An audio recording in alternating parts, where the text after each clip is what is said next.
Assalamualaikum warahmatullahi wabarakatuh. Perkenalkan, nama saya Syafiq dengan NIM 14012410009. Di sini saya akan menjelaskan tentang video praktikum yang telah saya lakukan tadi pagi. Selamat menyaksikan. Oke, di langkah yang pertama ialah menimbang ikan untuk mengetahui nantinya berapa dosis hormon yang akan dipakai pada ikan tersebut. Setelah dilakukan penghitungan, maka kita ambil hormonnya dan jangan lupa untuk memberikan pengencernya, yaitu larutan fisiologis dengan perbandingan 1:3, 1 untuk hormonnya dan 3 untuk larutan fisiologisnya. Penyuntikan hormonal dan juga teknik hipofisasi digunakan untuk merangsang dan juga mempercepat ovulasi pada pemijahan induk ikan dan juga bisa meningkatkan fekunditas, hatching rate, dan juga kuantitas benih yang ada pada ikan. Induksi hormonal dilakukan karena susahnya untuk mendapatkan benih dari suatu ikan yang dibudidayakan pada selain musim pemijahan. Induksi hormonal dalam reproduksi ikan ialah upaya untuk memanipulasi fisiologis dengan pemberian hormon dari luar untuk merangsang proses seperti spermatogenesis dan juga spermiasi. Dalam kondisi budidaya sering terjadi gangguan reproduksi. Misalnya ialah produksi sperma yang rendah ataupun kegagalan pelepasan sperma sehingga dilakukan intervensi hormon. Lanjut ke prosedur selanjutnya ialah penyuntikan ikan. Penyuntikan ikan dilakukan di bagian tiga sisik teratas setelah dorsal, yaitu dengan menggunakan metode intramuskular atau penyuntikan di bagian otot. Penyuntikan dengan metode intramuskular ini merupakan yang paling banyak digunakan karena resikonya jauh lebih kecil jika dibandingkan dengan metode intrakranial ataupun intravena. Mungkin kekurangan dari metode intramuskular ini ialah jika gagal dilakukan, maka akibatnya adalah kerusakan pada jaringan otot. Dan untuk kelebihannya, prosedur ini lebih mudah untuk dilakukan dan juga memiliki efektivitas yang cukup tinggi. Lanjut ke prosedur selanjutnya ialah memotong bagian kepala ikan, yaitu lebih tepatnya di batas antara insang dan juga tubuh ikannya. Pemotongan dilakukan setelah metode penyuntikan selesai dengan menggunakan pisau yang tajam agar pemotongan bisa cepat dilakukan dan tidak ada kendala. Nantinya setelah dipotong di bagian perbatasan insang, maka akan diambil bagian kepalanya saja. Setelah sudah dipisahkan antara kepala dan juga badannya, maka langkah selanjutnya yang dilakukan ialah memotong bagian atas kepalanya untuk nantinya kita mencari hipofisa dari ikan tersebut. Untuk pemotongan disarankan jangan terlalu dalam ataupun terlalu tipis, karena jika terlalu dalam maka takutnya nanti bagian hipofisa itu sendiri bisa ikut terpotong ataupun rusak. Dan jangan terlalu tipis juga, karena jika terlalu tipis maka untuk pencarian hipofisanya akan lebih sulit ataupun tidak terlihat tanda-tanda. Pemotongan dilakukan untuk bisa memudahkan kita mencari hipofisanya. Cara itu bisa kita lakukan dengan kita ke dalam mulut ikan tersebut supaya memegangnya bisa lebih erat dan juga lebih gampang untuk memotong bagian atasnya nanti. Selanjutnya setelah telah selesai melakukan pemotongan di bagian atas pada kepala ikan, maka kita harus mencari di mana letak hipofisa ikan tersebut. Untuk pencarian harus dilakukan secara teliti karena bagian hipofisa ini sangat kecil dan bentuknya sangat kecil dan juga mempunyai warna putih keruh. Pencarian hipofisa pada ikan ini harus dilakukan secara perlahan dan juga teliti karena ditakutkan jika tidak teliti dan juga tidak dilakukan secara perlahan, hipofisa akan rusak ataupun tidak bisa ditemukan. Langkah selanjutnya jika sudah menemukan hipofisa ialah menaruh hipofisa tersebut di dalam larutan ataupun tempat yang sudah disiapkan oleh asisten.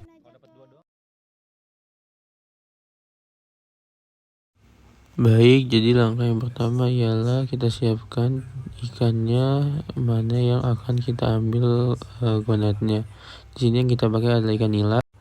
Setelah disiapkan, maka kita akan melakukan proses pembedahan untuk mengeluarkan gonat yang ada pada ikan.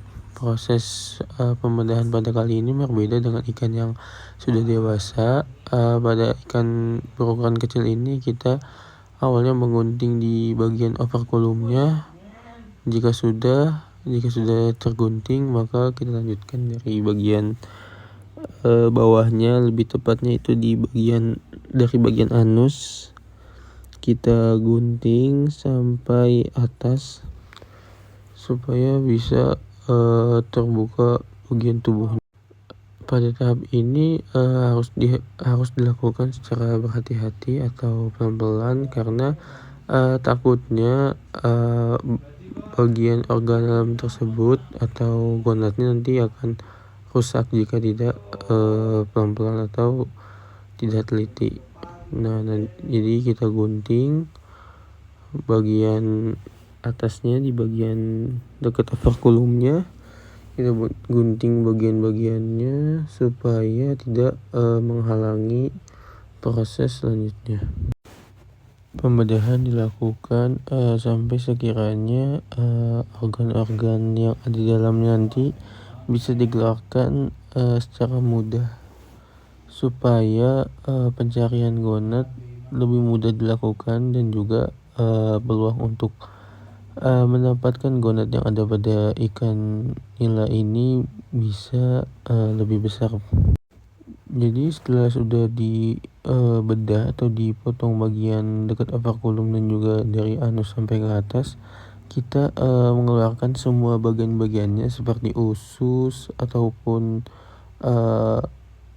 bagian-bagian lain sampai kita menemukan gonat pada ikan tersebut. Nantinya gonatnya akan diambil menggunakan tusuk gigi, yaitu dengan cara dililit dan ditaruh di bagian kaca preparat. Nah, setelah sudah mendapatkan gonatnya, kita taruh di kaca preparat menggunakan tusuk gigi. Tidak lupa untuk kita cacah-cacah atau kita hancurkan. Setelah diletakkan di kaca preparat, langkah selanjutnya ialah pemberian pewarna asetokarmin pada gonat tersebut untuk nantinya kita lihat di mikroskop. Pewarnaan asetokarmin ini dilakukan supaya kita nantinya bisa mengetahui ikan tersebut apakah berkelamin betina atau jantan dari struktur yang ada pada gonat tersebut. Pemberian pewarna asetokarmin ini juga bisa mempermudah untuk membedakan antara ikan jantan ataupun betina dari struktur gonat yang ada di mikroskop nantinya. Pada praktikum kali ini, gonat yang didapatkan oleh kelompok 1 merupakan gonat yang ada pada ikan nila betina. Cukup sekian dan terima kasih. Assalamualaikum warahmatullahi wabarakatuh. Perkenalkan, nama saya Hafiz Syafiq dengan NIM T1009. Di sini saya akan menjelaskan atau membuat video tentang praktikum yang sudah dilakukan tadi pagi. Selamat menyaksikan. Oke, jadi langkah yang pertama dalam melakukan cryopreservasi ialah dengan mengambil sperma pada ikan sebanyak 1:9, 1 untuk sperma ikannya dan 9 untuk larutan fisiologis untuk pengencerannya. Jadi setelah sperma diambil, lalu letakkan ke wadah yang sudah disiapkan, tuangkan semuanya tanpa tersisa, lalu kita ambil kembali.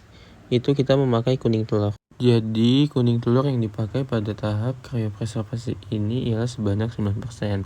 Tapi sebelum itu kita harus ubah alatnya atau kalibrasi dulu alatnya, yaitu yang bernama micropipette, sesuai supaya hasil yang didapatkan itu tidak berlebih ataupun tidak kurang. Nah, kuning telur diambil dari tempat yang sudah disediakan asprak. Setelah diambil, kita taruh kuning telur tersebut ke dalam wadah yang sama dengan wadah sperma yang sudah kita ambil sebelumnya. Setelah itu kita campurkan saja dan tutup, lalu dihomogenkan. Untuk cara menghomogenkannya itu kita membentuk angka 8, yaitu tinggal memutar bagian wadahnya seperti angka 8 sampai homogen. Setelah sudah dihomogenkan, maka tahap selanjutnya adalah ekuilibrasi, yaitu memasukkan sperma yang sudah kita campur ke dalam kulkas. Lalu selanjutnya ialah pada tahap pre-freezing, yaitu itu tuh sama sebenarnya dengan ekuilibrasi, tetapi yang berbeda itu hanya pada alat dan juga suhunya. Di pre-freezing dan juga tahap freezing ini kita tuh memakai uap nitrogen cair, yang mana uap nitrogen cair ini ialah bahan atau material yang paling dingin. Jadi setelah proses pre-freezing, lalu kita ke freezing, yaitu membekukan sampel yang sudah kita buat. Setelah itu nantinya kita akan melakukan thawing. Thawing itu ialah pencairan kembali sperma yang sudah kita lakukan freezing tadi. Selanjutnya kita mengecek hasil sperma yang sudah kita dapat di mikroskop. Jadi kita ambil spermanya, lalu kita taruh di preparat dan kita pindai atau kita lihat menggunakan mikroskop. Jadi yang kita lihat itu ada motilitas dan juga viabilitas. Nah, hasil yang ini ialah hasil pada motilitas. Jadi nampak seperti ini hasilnya. Untuk motilitas itu mempunyai tingkatan dari 0 sampai 5. 0 itu berarti jelek, 5 itu berarti paling bagus. Lalu selanjutnya ialah kita mengecek viabilitas. Jadi bedanya dengan pengecekan motilitas, uji viabilitas itu kita menambahkan pewarna eosin, yaitu pewarna yang berwarna pink. Jadi nanti hasilnya jika di mikroskop yang berwarna pink, maka itu termasuk sperma yang mati, dan jika yang berwarna bening, maka itu sperma yang hidup. Jadi ini ialah gambar sebelum atau before pada uji viabilitas. Sedangkan ini ialah gambar dari uji motilitas, yaitu sebelum dilakukan cryopreservasi. Jadi perlakuan cryopreservasi ini memiliki manfaat untuk mempertahankan hasil sperma dengan cara mengawetkannya. Mungkin cukup sekian dan terima kasih.